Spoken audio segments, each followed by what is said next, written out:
तो फिर बोलो, आवाज नहीं जाएगी उधर।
तैयारी कर लेता हूँ, काल भी खोल लेना।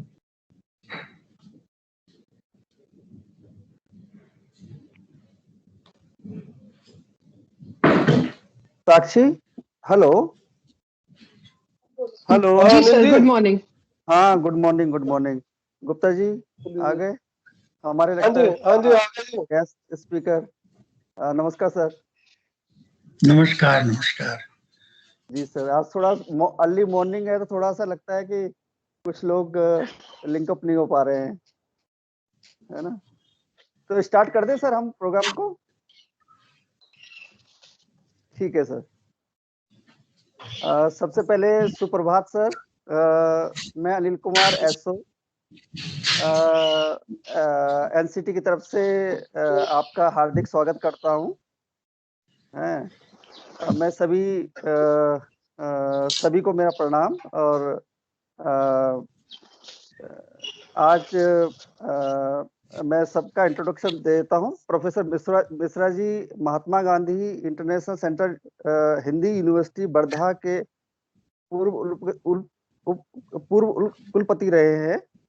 और आज का विषय जिसपे प्रोफेसर ग्रेश्वर मिश्रा जी प्रकाश डालेंगे वो है अध्ययन की सफलता परीक्षा में अर्जित अंकों में है या विद्यार्थी ने अध्ययन को अपने जीवन मूल्यों में सम्मिलित किया है।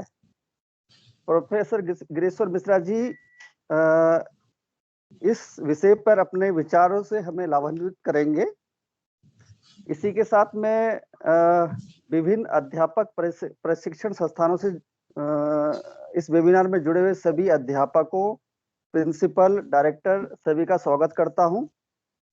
मैं आशा करता हूं कि प्रोफेसर ग्रेश्वर मिश्रा जी के विचारों से हमें शिक्षक प्रशिक्षण में परीक्षा प्रणाली को प्रभावशाली बनाने में अंतर्दृष्टि प्राप्त होगी। इसी के साथ आगे की कार्यवाही के लिए मैं प्रोफेसर ग्रेश्वर मिश्रा जी को कार्यवाही आगे बढ़ाने के लिए आमंत्रित करता हूं। सर, इसमें आगे प्रकाश। धन्यवाद। एनसीटी के द्वारा आज एक विशेष चर्चा का आयोजन किया जा रहा है जो बहुत ही प्रासंगिक है। हम चारों ओर देख रहे हैं कि विद्यार्थी, अभिभावक और विद्यालय तीनों स्तर पर परीक्षा एक बड़ी चुनौती के रूप में खड़ी हो रही है और उसका न केवल दैनिक जीवन पर प्रभाव पड़ रहा है बल्कि मानसिक स्वास्थ्य के ऊपर भी उसका प्रभाव दिखता है। और आप अखबारों में, मीडिया में इससे जुड़ी हुई कई तरह की घटनाओं को देखते सुनते हैं।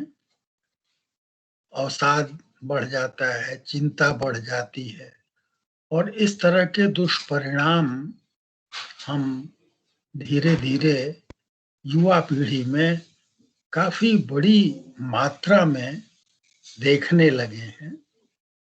परीक्षा चिंता की घड़ी है। एक सामान्य स्तर की चिंता तो हर व्यक्ति में होती है और होनी भी चाहिए ताकि आप उस कार्य में सतर्कता के साथ अपने को जोड़ सकें। और यह स्वाभाविक होता है। लेकिन जब यह चिंता अधिक हो जाती है तो कार्य में व्यवधान उपस्थित करती है और हम कार्य में मन लगा करके नहीं जुड़ पाते हैं और जो हमारी उपलब्धि होती है वह सीमित होती है। परीक्षा का यह एक पक्ष है। दूसरा पक्ष यह है कि परीक्षा हमारे आजकल के प्रचलित व्यवस्था के अंतर्गत वर्ष भर का मूल्यांकन बन जाती है। वर्ष भर बच्चे ने क्या पढ़ा, क्या लिखा, कौन से कौशल उसने अर्जित किए, कौन से अनुभव उसको मिले, कौन से हुनर उसमें नए जुड़ गए हैं, उसके अपने टूल का जो विचार का और जो भिन्न प्रकार के कौशलों का एक तरह का कोश है, उसमें और क्या शामिल हो गया, ये सब हटा करके केवल परीक्षा का प्राप्तांक या ग्रेड, यह हमारे सामने एक बड़ी चुनौती के रूप में खड़ा होता है। वैसे परीक्षा अपने आप में जिस उद्देश्य के लिए रखी जाती है या रखी जानी चाहिए, वह तो है कि विद्यार्थी को फीडबैक प्राप्त हो, उसको यह मालूम हो कि उसने क्या सही किया है, क्या गलत किया है, उसकी कमजोरी क्या है और किन जगहों पर वो अच्छी तरह से अपना कार्य कर रहा है, किन विषयों में उसकी प्रगति कितनी है। एक हद तक यह जानकारी उन अंकों से मिलती है, लेकिन परीक्षा को जिस तरह से हम क्वांटिफाई करते हैं, मात्रा में बदल देते हैं, 10 नंबर में या 50 नंबर में या 60 नंबर में, कोई भी नीचे का जो आपका अंक होता है वह निश्चित कर लेते हैं और उसमें आप मूल्यांकन करके एक अंक दे देते हैं। जब आप मूल्यांकन करके अंक देते हैं तो अंक देने की प्रक्रिया भी अपने आप में पूरी तरह से वैज्ञानिक, पूरी तरह से वस्तुनिष्ठ, जिसे आप ऑब्जेक्टिव कहते हैं, वह नहीं हो सकती है। उसमें भी सब्जेक्टिविटी होती है, आपके अपने विचार भी काम करते हैं, आपका मानदंड भी काम करता है। कहने का आशय यह है कि मूल्यांकन की अंकों के आधार पर जो प्रक्रिया हम अपनाते हैं उसमें कई तरह की त्रुटियां संभव हैं और वो पूरा उसका आकलन नहीं कर पाती है। मित्रों, इस परीक्षा पद्धति में जिसका आकलन विद्यार्थी के लिए जीवन मरण का प्रश्न हो जाता है, विचारणीय है। इस अर्थ में विचारणीय है कि अभी तरह तरह के निर्णयों के लिए, चाहे वह किसी अगली कक्षा में प्रवेश, किसी पाठ्यक्रम में प्रवेश या नौकरी में प्रवेश, सबके लिए हमने इन अंकों को आधार बना रखा है। नई शिक्षा नीति पर अगर आप ध्यान देंगे तो उसमें इस बात को लेकर गहन चिंतन किया गया है कि यह जो परीक्षा पद्धति है वह बहुत ठीक नहीं है। उसके बदले में विचार तो यह है कि विद्यार्थी स्वयं अपना मूल्यांकन करे, उसके जो सहपाठी हैं वह भी मूल्यांकन करे, अध्यापक भी मूल्यांकन करे और इस मूल्यांकन की प्रक्रिया को 360 डिग्री मूल्यांकन कहा जा सकता है। कई कोणों से और क्या कन्वर्ज करता है, शायद वो अधिक उचित दृष्टि हमको दे सके। उससे भी ज्यादा जो महत्वपूर्ण प्रस्ताव दिया गया है वो ये है कि बच्चे ने कौन से कौशल सीखे हैं, कौन से अनुभव प्राप्त किए हैं। एक शब्द है जो कि यहाँ उतना प्रचलित नहीं है, जिसे पोर्टफोलियो कहते हैं। तो बच्चे का, विद्यार्थी का एक पोर्टफोलियो तैयार होता है जिसमें उसके समग्र व्यक्तित्व और उसकी हर क्षेत्र में उपलब्धि का विवरण दिया जाता है और वह एक प्रकार की उसकी प्रोफाइल होती है। वह केवल कुछ अंक नहीं होते हैं। तो परीक्षा को पुनः विचार के केंद्र में ला करके नई शिक्षा नीति एक बहुत बड़ी समस्या के निदान और समाधान की दिशा में कार्य कर रही है। एक बात जो हमारे जीवन में बड़ी महत्वपूर्ण है वो ये है कि परीक्षा को हम किस तरह से ग्रहण करते हैं। परीक्षा अचानक नहीं आती है, परीक्षा विद्यार्थी को शिक्षा की प्रक्रिया के अभिन्न अंग के रूप में पहले से ज्ञात रहती है और उस परीक्षा के लिए जरूरी तैयारी करने के लिए सतत अध्ययन आवश्यक होता है। प्रायः यह पाया गया है कि लोग समय पर काम नहीं करते, पाठ तैयार नहीं करते और उसको लंबा खींचते हैं। वो दीर्घसूत्री होते हैं। प्रोक्रेस्टिनेशन की प्रक्रिया उनके मन में चलती रहती है। अच्छा, आज नहीं कल पढ़ेंगे, कल नहीं परसों पढ़ेंगे, और पता चला कि इम्तिहान के दिन तक ऐसे ही आप खींचते चले गए और आप तैयार नहीं हैं, और उस स्थिति में आप अपने आप को कठिनाई में पाते हैं और आप अच्छी तरह से तैयार नहीं कर पाते हैं। तो परीक्षा आपके लिए एक हवा बन जाती है और एक जटिल चुनौती बन जाती है, खतरनाक स्थिति बन जाती है। अब अगर हम शिक्षा की प्रक्रिया का अंग बना देते हैं परीक्षा को, जो नई शिक्षा नीति में जिस तरह से विचार किया जा रहा है, जिस तरह से हम लोग कुछ शब्दावली से भी परिचित हैं कि निरंतर मूल्यांकन हो, कंटिन्यूअस असेसमेंट हो और कंस्ट्रक्टिव असेसमेंट हो।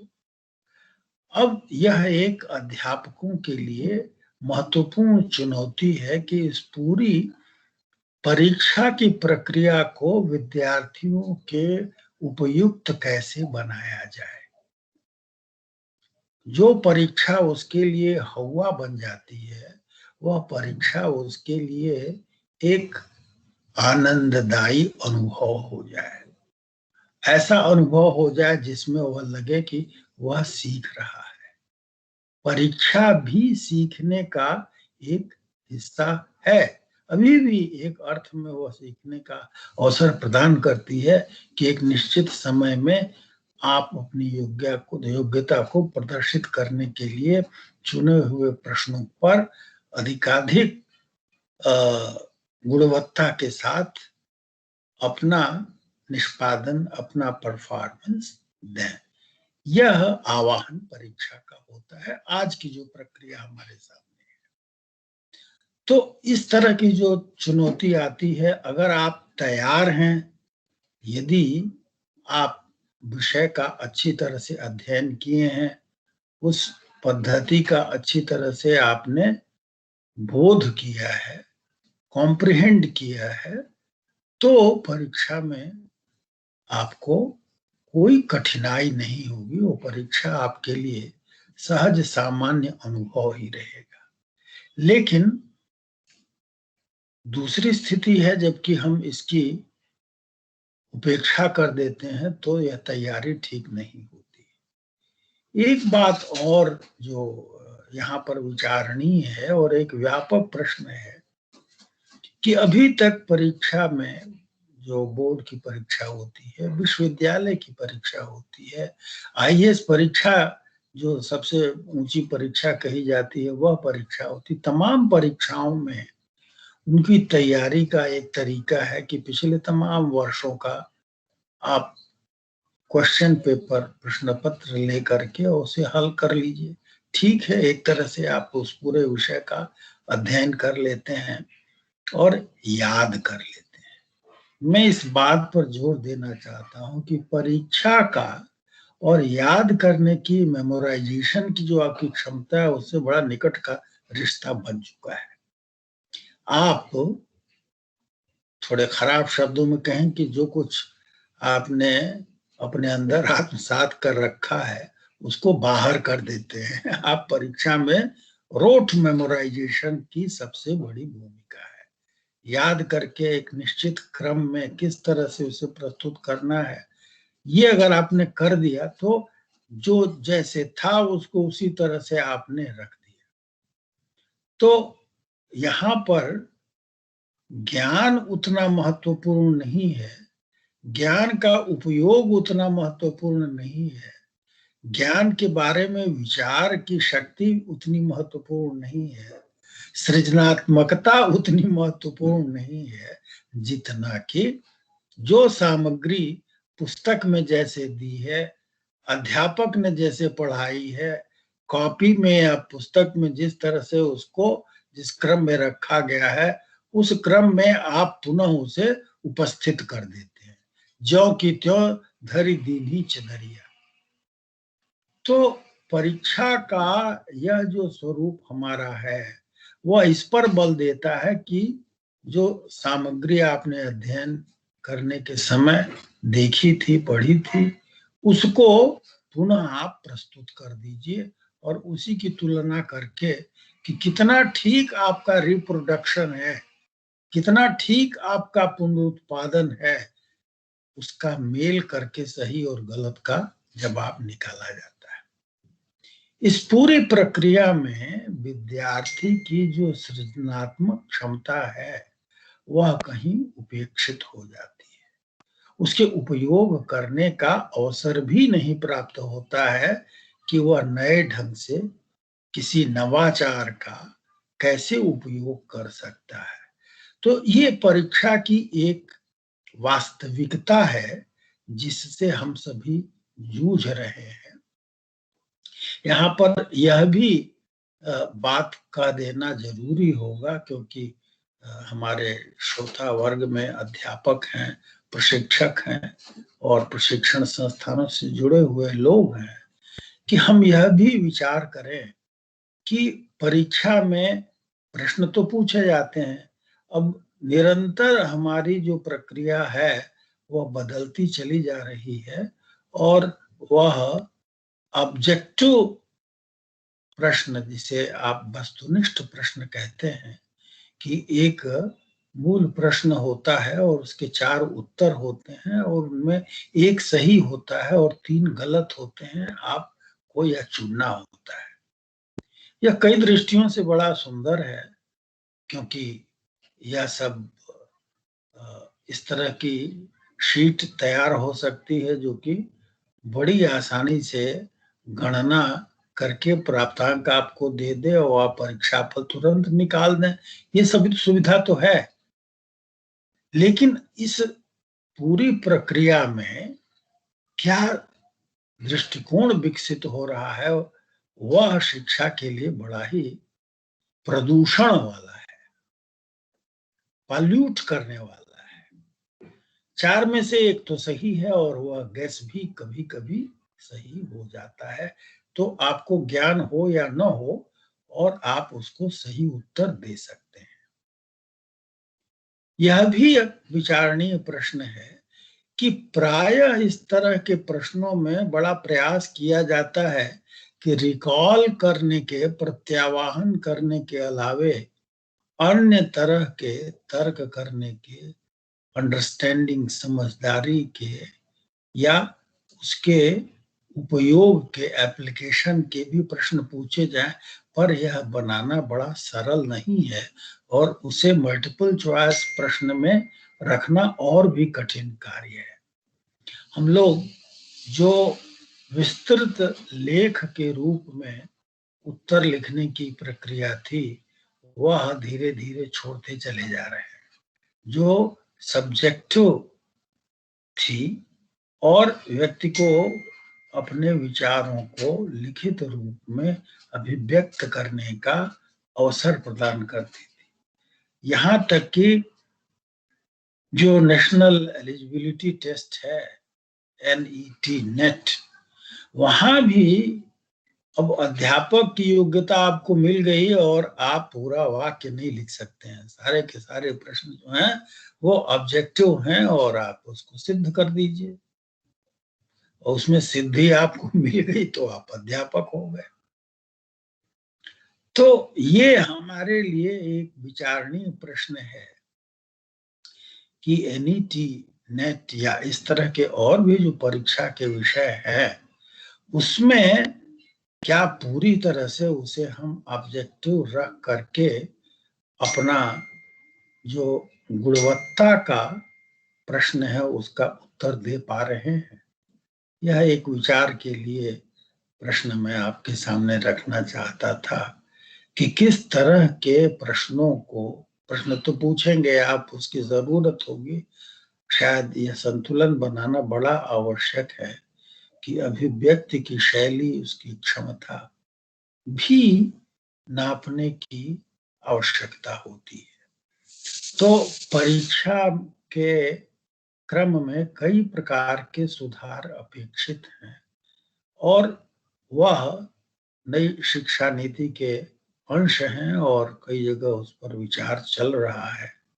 एनसीईआरटी ने भी एक बैठक की थी और उसके लिए प्रस्ताव तैयार करके विचार किया जा रहा है कि किस तरह के परिवर्तन लाए जाए कि मूल्यांकन शिक्षा में किस तरह से असेसमेंट जो है उसको कैसे शामिल किया जाए और किस प्रकार किया जाए ताकि विद्यार्थी की मौलिकता, सृजनात्मकता और उसके सीखने में वह सहयोगी हो, न कि वह एक हवा के रूप में हो, मानसिक स्वास्थ्य के लिए एक चुनौती के रूप में हो। तो परीक्षा का जो स्वरूप है उसमें परिवर्तन अपेक्षित है। शायद सीबीएसई में कुछ परिवर्तन जल्दी ही लागू करने की बात हो रही है। बड़े पैमाने पर परिवर्तन किस प्रकार होंगे और उसके लिए अध्यापकों की जो प्रवृत्ति है उसमें कैसे सुधार लाया जाए, शायद इसके लिए भी संक्षिप्त प्रशिक्षण होना चाहिए और उसकी रूपरेखा तय होने के बाद इस तरह के कार्यक्रम अवश्य होंगे। मित्रों, जो दूसरा और महत्वपूर्ण पक्ष है जिधर हम आपका ध्यान आकृष्ट करना चाहते हैं वह यह है कि परीक्षा को हम किस रूप में ग्रहण करते हैं, हमारा माइंड सेट क्या है। ये विद्यार्थी और अध्यापक दोनों के लिए आवश्यक है। जिस रूप में परीक्षा हो रही है, अपनी सारी सीमाओं के बावजूद वह जो कार्य करने के लिए शामिल की गई है पूरी व्यवस्था में, उस पर थोड़ा ध्यान देने की आवश्यकता है। हम अपनी क्षमताओं के बारे में, अपनी योग्यताओं के बारे में, चुनौतियों के बारे में किस तरह का दृष्टिकोण रखते हैं वह बड़ा महत्वपूर्ण होता है। जिस तरह का आप दृष्टिकोण रखेंगे वह दृष्टिकोण आपके व्यवहार को प्रभावित करता है। आप अपने मन में स्वस्थ अनुभव कर रहे हैं, सशक्त अनुभव कर रहे हैं, आपकी प्रेरणा अगर अच्छी है, आपकी आकांक्षा अच्छी है, तो आप कठिन परिस्थितियों में जूझने के लिए तैयार रहते हैं। मनोबल अगर आपका कम है, आपकी संलग्नता कम है, आप अपने आप को उसके योग्य नहीं समझते हैं, तो इन सारी परिस्थितियों में वही काम, वही चुनौती जटिल हो जाती है। तो जो हमारा माइंड सेट है वह भी बड़ा महत्वपूर्ण है। विद्या परिश्रमाधीना कहा गया है कि ज्ञान की प्राप्ति परिश्रम के अधीन होती है और यह परिश्रम जो है आप अध्ययन करके, सुन करके कक्षा में कैसे आप तैयारी करते हैं।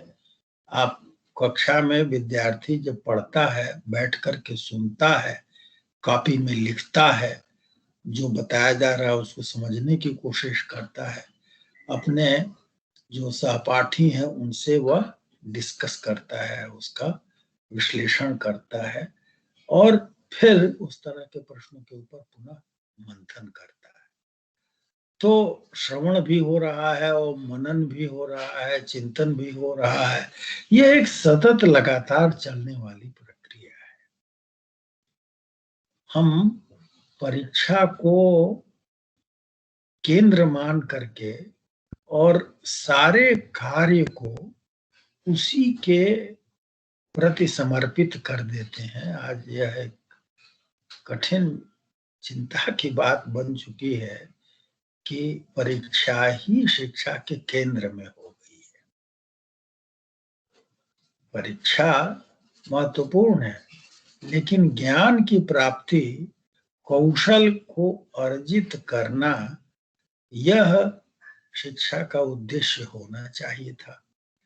व्यक्ति में कोई परिवर्तन आया कि नहीं, यह शिक्षा का उद्देश्य होना चाहिए था। व्यक्ति के सोचने की प्रक्रिया में कोई परिवर्तन आया कि नहीं, उसके सीखने की शैली में परिवर्तन आया कि नहीं। कहने का अर्थ यह कि परिवर्तन जो है वह शिक्षा का लक्ष्य है। जब शिक्षा दी जाती है तो शिक्षा के पूर्व और शिक्षा के बाद उस व्यक्ति में परिवर्तन आ जाता है। छोटी मशीन ले लीजिए आप, कोई भी कार्य आप ले लीजिए तो आप पाते हैं कि उसमें बदलाव आता है। मैं मनोविज्ञान का विद्यार्थी हूँ और यही सीखने का भी अर्थ है कि आपके व्यवहार में, आपके विचार में, आपकी कुशलता में, आपके दृष्टिकोण में परिवर्तन आता है कि नहीं। अगर ये परिवर्तन आता है तब तो आप सीख रहे हैं, और अगर परिवर्तन नहीं आता है तो आप नहीं सीख रहे हैं। जब परीक्षा केंद्र में रहती है तो शायद तात्कालिक रूप से बहुत सारी चीजें आप सीख लेते हैं और उसको उगल देते हैं परीक्षा। परीक्षा की केंद्रिकता होने के नाते, सेंट्रलिटी ऑफ एग्जामिनेशन यदि कहा जाए, तो उसके कारण जो हमारा दृष्टिकोण है वह दृष्टिकोण इस प्रकार का हो जाता है कि हम पूरा समय कैसे अंक अधिक से अधिक प्राप्त कर सकें यही सोचने में लगा देते हैं। आप ध्यान दीजिए कि जो कार्य है या जो क्रिया है सीखने की वह पिछड़ जाती है, और उस क्रिया का जो परिणाम है वह परिणाम भी अंक, ग्रेड, उस परिणाम को हम अधिक महत्व देते हैं। उसका बड़ा घृणास्पद रूप है, जबकि बहुत सारे परीक्षा केंद्रों पर लोग नकल करते हैं और गलत माध्यमों से, अनफेयर मीन्स का उपयोग करके परीक्षा में अधिकाधिक सफलता पाना चाहते हैं। ये मामले कितने अधिक हैं, और कुछ प्रदेशों में तो बड़ी गंभीर समस्या है। बाकायदे परीक्षा केंद्र पर पुलिस की व्यवस्था होती है, जिसे कहते हैं निंगा झोरी की। आप परीक्षा के केंद्र पर घुसते हैं तो वहां पर आपकी पूरी तलाशी ली जाती है कि आप गलत सलत सामान अपने साथ ले जा रहे हैं, क्या कर रहे हैं, और कितने केस होते हैं कि पेपर लीक करने। ये सारा कुछ क्यों है? बहुत सारी परीक्षाओं में पेपर लीक होने की घटनाएं आती हैं, व्यावसायिक परीक्षाओं में होती हैं। इन सब में कहीं न कहीं यह परीक्षा का जो भय है, उस भय के कारण ये सारे पाप जो है आदमी करता है। माता पिता करते हैं और फिर जाने क्या क्या करते हैं, हम सब लोग उससे परिचित हैं। तो ये एक बहुत बड़ा पॉल्यूटेंट है। आप देखिए, परीक्षा का जो उद्देश्य था वह कुछ और था, लेकिन जब परीक्षा केंद्रित हमारी सारी शिक्षा हो गई तो उसके दुष्परिणाम कितने भयानक हैं ये हमारे सामने है। कई रूप इसके ऊपर भी दिखाई पड़ते हैं। आपने सुना होगा कि पीएचडी और अन्य परीक्षाओं में भी लोग दूसरे के अध्ययन में जो कुछ पाया गया उसको अपना बना करके डाल देते हैं। वह भी एक प्रकार का नकल है, प्लेगरिज्म। तो ये परीक्षा से भय की मुक्ति के ये जो अवैध साधन है तरह तरह के, उनको जो महत्व मिल रहा है, और आप ये देखें कि हमारी जो पूरी शिक्षा की प्रक्रिया है उसमें कितनी बाधाएं हैं कि वह विद्यालय की शिक्षा अगली कक्षा में प्रवेश के लिए पर्याप्त नहीं है, और उसके लिए अतिरिक्त कोचिंग लेनी पड़ती है। कोचिंग इंस्टीट्यूट का धंधा अलग लगा हुआ है।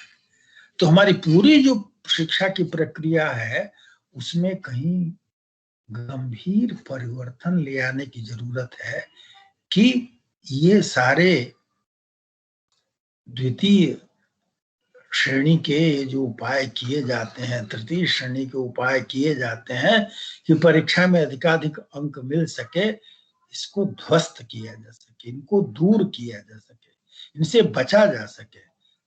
विद्यालय में बच्चा आता है या और माध्यम से वह अध्ययन कर रहा है, तो उसका अध्ययन अपने आप में कैसे परिपूर्ण हो, परीक्षा उस पूरी प्रक्रिया का हिस्सा होना चाहिए। हम लोग बार बार पढ़ते हैं श्रीमद् भगवद गीता में अनासक्ति का जो विचार है कि भैया अपना कार्य जो है करो, और कार्य इस तरह से करो, इतने ऐसे ढंग से करो कि वह कार्य कोई बोझा लगे ही नहीं, कर्म अकर्म हो जाए। तो अगर अध्ययन मजेदार हो, रोचक हो, आकर्षक हो, इंजॉयबल हो, तो परिणाम तो स्वतः आएगा, परिणाम की चिंता करने की जरूरत ही नहीं है। शिक्षा की प्रक्रिया बच्चे के पैर मचल जाए कि हम कक्षा में जाएंगे ही जाएंगे, सीखना अपने आप में भी आनंद का विषय हो सकता है। कई बार ऐसा होता है, जब अध्यापक कक्षा में खूब अच्छी तरह से पढ़ाता है, उसके बाद बाहर निकल करके पूछिए, उसके मन में एक अजीब संतुष्टि मिलती है उसको कि हमने आज बहुत अच्छी क्लास ली और बच्चों को सब चीजें समझ में आ गई। उनके चेहरे की हंसी बताती है, उनके प्रसन्नता का जो प्रदर्शन है, उनका जो हाव भाव है वो बताता है कि उनको लगा कि अरे वाह, कुछ नया प्राप्त हुआ, हम कुछ कदम आगे बढ़े। तो ऐसी स्थिति में सब कुछ उसे ग्रहण कर लिया है, समझ लिया है, और यह स्थिति जो है वो उसे आगे बढ़ाती है, ऐसे ढंग से तैयार करती है जब परीक्षा जैसी कोई स्थिति उसके लिए कोई चुनौती नहीं। एक बात और जो जरूरी है कि परीक्षा को अगर शिक्षा की प्रक्रिया का अंश बनाया जाता है, निरंतर वह अपने आप होती रहती है। क्या पढ़ रहा है, क्या सीख रहा है, क्या उसको ज्ञान प्राप्त हुआ, ये महत्वपूर्ण है। 50 में 40 नंबर मिले और 50 में 20 नंबर मिले, तो इस 20 और 40 नंबर से तो ये नहीं पता चला कि 40 वाला क्या जानता है और 20 वाला क्या जानता है, सिर्फ यह कि यह ज्यादा जानता है और ये कम जानता है। विद्यार्थी को यह पता हो आपकी परीक्षा से कि उसे क्या मालूम है, फीडबैक उसे प्राप्त हो रहा है। अगर इस तरह का परिवर्तन हम ले आते हैं तो यह शिक्षा की प्रक्रिया में कुछ गुणवत्ता बढ़ाएगा। विद्यार्थी का जो तेज है वह बढ़ेगा, उसकी जो प्रतिभा है वह और तीव्रतर होगी, उसकी योग्यता में वृद्धि होगी। तो ये अवयव कहीं न कहीं हमको परीक्षा में ले आना पड़ेगा।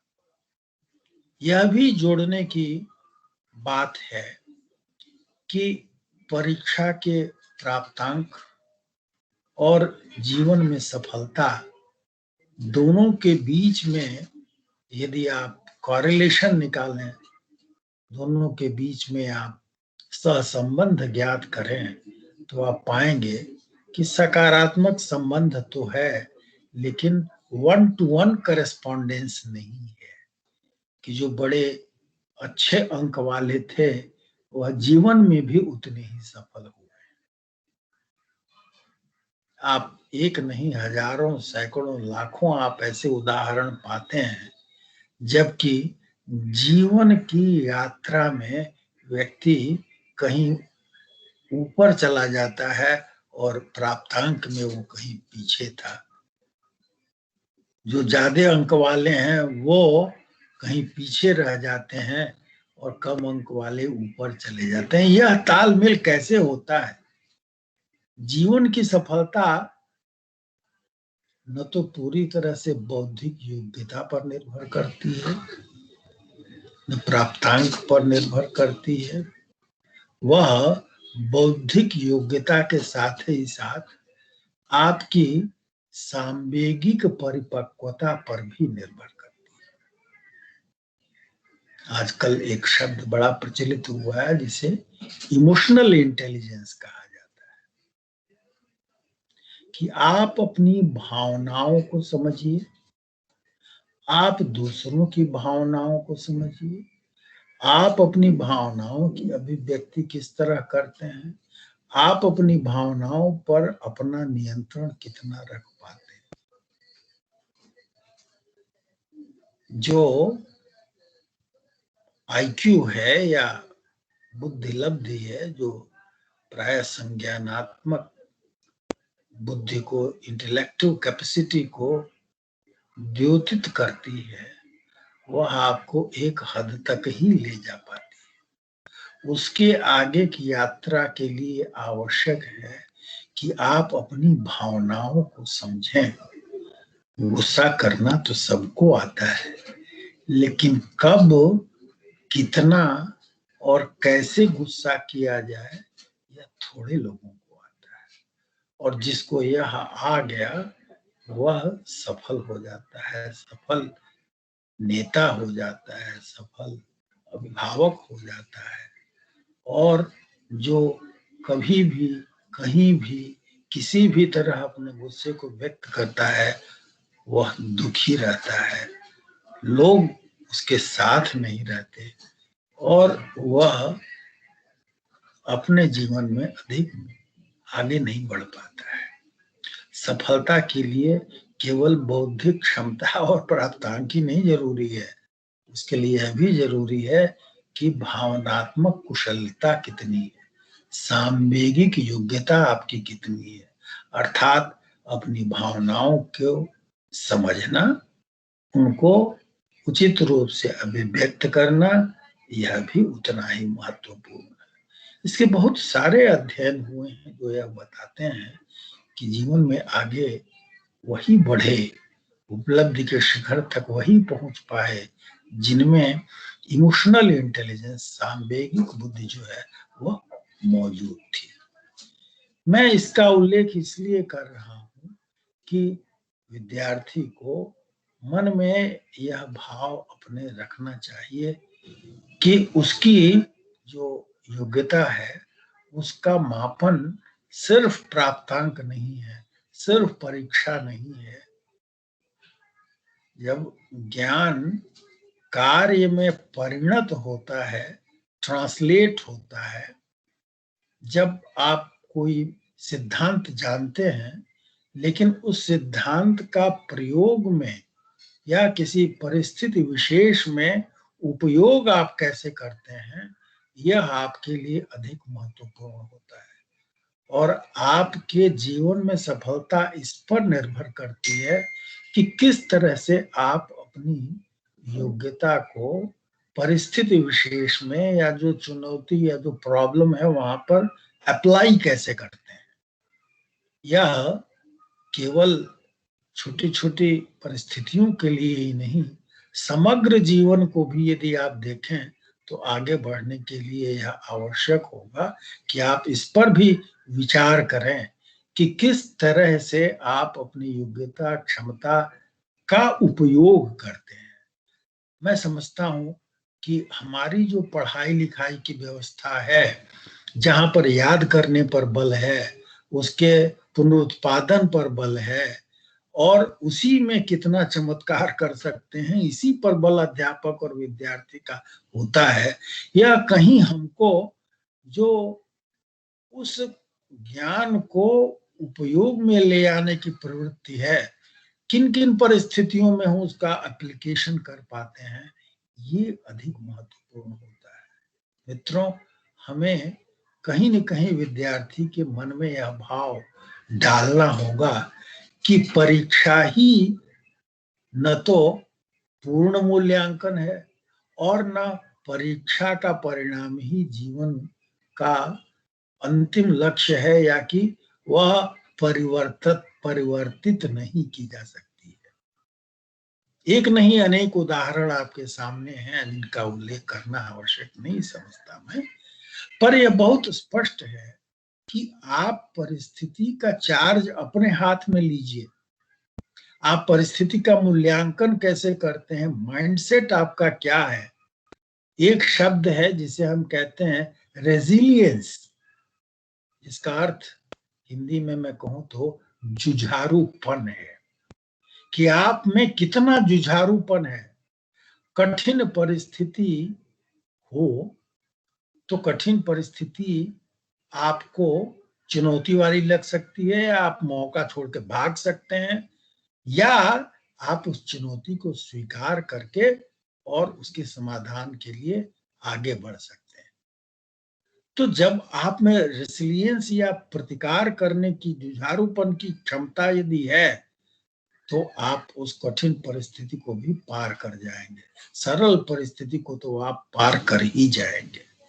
तो परीक्षा कोई हवा नहीं है, उसके लिए तैयारी की आवश्यकता है, और उसके साथ ही साथ हमको अपना माइंडसेट सकारात्मक रखना चाहिए। अगर आप सकारात्मक दृष्टि अपनी रखते हैं तो कोई समस्या आपके सामने नहीं आती है। यह आवश्यक है कि आपका अच्छा मन आपके अच्छे तन में रहता है। फूड हैबिट्स, खाने की जो आपकी आदतें हैं वो भी महत्वपूर्ण है। स्लीपिंग हैबिट्स वो भी महत्वपूर्ण है। हम मीडिया का एक्सपोजर कितना अधिक हो रहा है यह भी महत्वपूर्ण है। सीखने की पूरी एक इकोलॉजी होती है, उसकी पारिस्थितिकी होती है, वह पारिस्थितिकी घर और विद्यालय दोनों से मिल करके तैयार होती है। और शिक्षा कैसे घटित होती है, कैसे आयोजित होती है, इसमें इस पूरी इकोलॉजी को व्यवस्थित करना आवश्यक होता है, जिसमें अध्यापक, माता पिता, जो साथ के परिजन हैं वो भी, ये सब मॉडल के रूप में उपस्थित रहते हैं। और आप चाहे अनचाहे उन मॉडलों को अपने मन में अपनाते रहते हैं। आपकी बोलचाल की शैली, आपका खड़ा होना, उठना, बैठना, आपका लिखना, ये सब कुछ कहीं न कहीं उनसे प्रभावित होता है, उसकी छाप पड़ती रहती है। मनुष्य जो है इस पूरी इकोलॉजी में विकसित होता है। तो परीक्षा सहज हो, परीक्षा चुनौती न हो, परीक्षा में सीखने का अवसर प्राप्त हो, इसके लिए यह आवश्यक है कि हम उसके प्रति एक सकारात्मक दृष्टिकोण रखें। परीक्षा के स्वरूप में परिवर्तन की आवश्यकता है और उसमें बदलाव लाना लाजिमी है यदि हम गुणवत्ता ले आना चाहते हैं तो। और इस दृष्टि से गंभीर विचार विमर्श चल रहा है। मैं अपनी बात को समाप्त करने के पहले कुछ पंक्तियां एक प्रसिद्ध कवि की कविता के द्वारा करना चाहूंगा, और वह कविता आपने पढ़ी भी होगी, सुनी भी होगी, और वो बच्चन जी की बड़ी प्रसिद्ध पंक्ति है। लहरों से डरकर नौका पार नहीं होती, कोशिश करने वालों की हार नहीं होती, नन्ही चींटी जब दाना लेकर चलती है, चढ़ती दीवारों पर 100 बार फिसलती है, मन का विश्वास रगों में साहस भरता है, चढ़कर गिरना, गिरकर चढ़ना ना करता है, आखिर उसकी मेहनत बेकार नहीं होती, कोशिश करने वालों की हार नहीं होती। मित्रों, परीक्षा जो अवसर है, उस अवसर का सकारात्मक रूप से हम कैसे उपयोग कर सके, हमें इस पर विचार करना है। और शिक्षा की पारिस्थितिकी को कैसे विकसित किया जाए ताकि बच्चे का समग्र विकास हो सके, उसका बौद्धिक, सांवेगिक, सामाजिक, और अगर आप अनुमति दें तो मैं कहूंगा आध्यात्मिक। समग्र शिक्षा का यही अर्थ है। बापू ने इसी प्रकार की शिक्षा की चर्चा की थी और आज के बदलते समय में इस बात पर विशेष ध्यान देना जरूरी हो गया है कि हम इस समग्र शिक्षा का स्वरूप कैसे पुनः स्थापित कर सकें। आपने मुझे सुनने का कष्ट उठाया और मुझे अवसर दिया कि मैं कुछ बात आपसे साझा कर सकूं, इसके लिए मैं हार्दिक धन्यवाद ज्ञापित करता हूं। आपकी शंकाएं, टिप्पणी, आपके प्रश्न मेरे लिए उपयोगी होंगे और मैं यथाशक्ति उनके समाधान का प्रयास करूंगा। इन शब्दों के साथ मैं एक बार पुनः कृतज्ञता ज्ञापित करता हूं। बहुत बहुत धन्यवाद।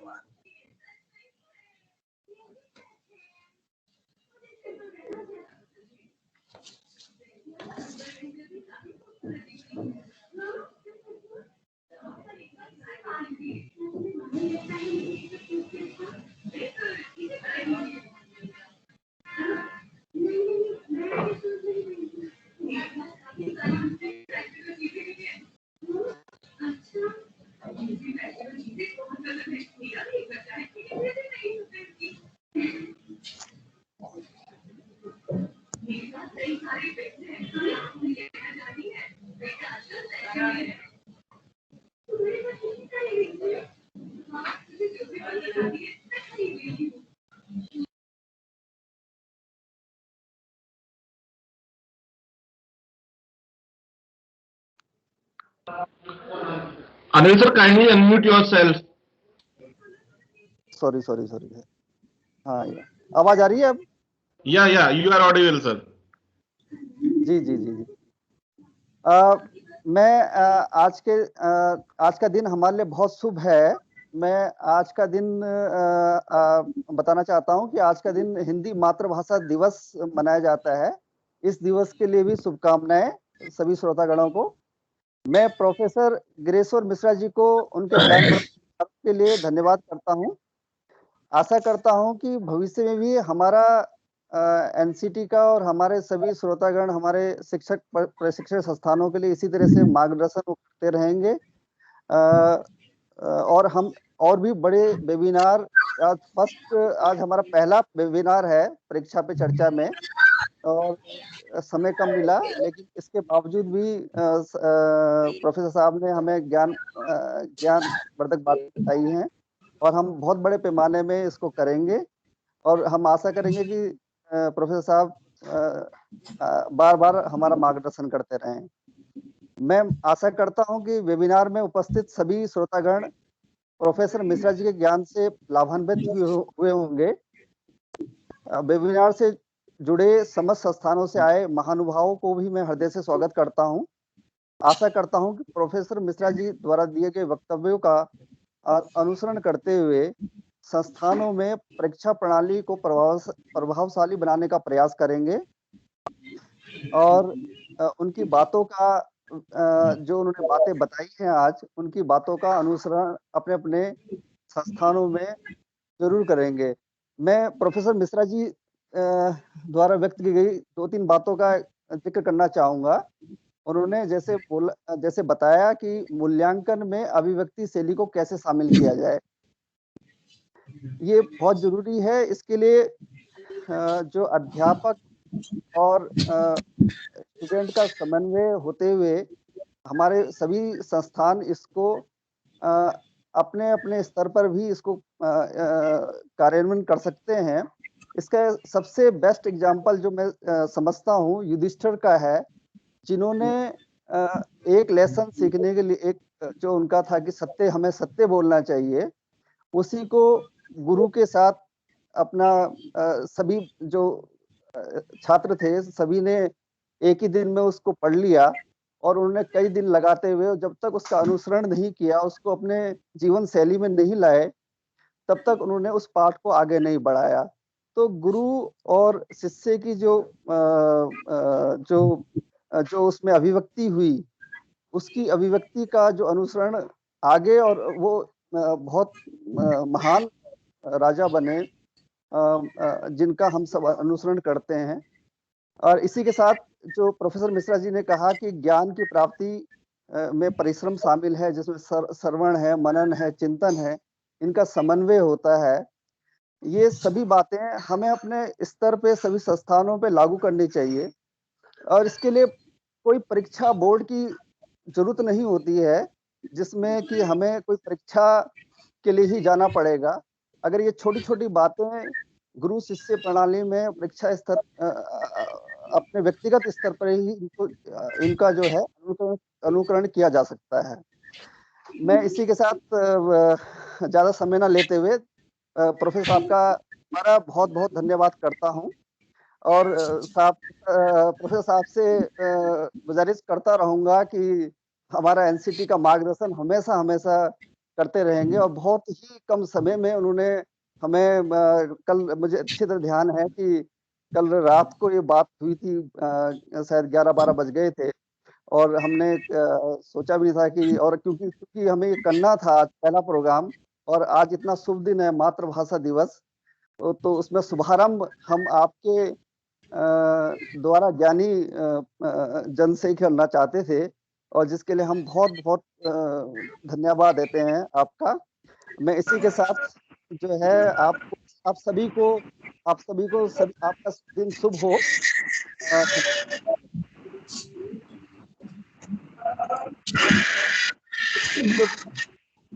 और